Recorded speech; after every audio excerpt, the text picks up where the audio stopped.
বৃহত্তর ফরিদপুর সমিতি জেদ্দা সেহরি মাহফিল অনুষ্ঠিত।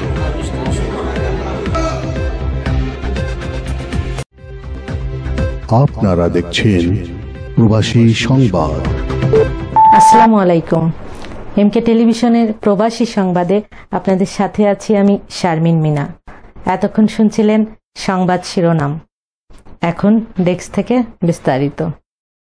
বৃহত্তর ফরিদপুর সমিতি জেদ্দা সৌদি আরবের উদ্যোগে পবিত্র মাহে রমজান উপলক্ষে জেদ্দাস্থ আল ওয়াফা কমিউনিটি সেন্টারে সেহরি মাহফিল অনুষ্ঠিত হয়। এতে আলোচনা সভার সভাপতিত্ব করেন সংগঠনের সভাপতি কামরুল ইসলাম জিএল। এছাড়াও বক্তব্য রাখেন হাবিবুর রহমান হাবিব, মেজবাহ উদ্দিন আহমেদ, মনোয়ার হোসেন, শাহ আলম সাফা, বুরহান উদ্দিন, মামুনুর রশিদ, আবুল হালিম, আবদুল্লাহ আল মিলন, আবেদ হাসান, মোহাম্মদ রিপন সহ আরো অনেকে। সেহরি মাহফিলে রোজার গুরুত্বের ফজিলত সহ রোজা কায়েম করার বিষয়ে কোরআন ও হাদিসের আলোকে বয়ান করা হয়। প্রবাসী সমাজ ও বাংলাদেশের সমৃদ্ধি ও মুসলমান উম্মের শান্তি কামনা করে দোয়া করা হয়।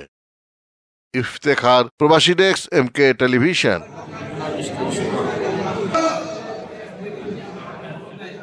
শেষ করছি এমকে টেলিভিশনের প্রবাসী সংবাদ। এতক্ষণ সাথে থাকার জন্য সবাইকে ধন্যবাদ।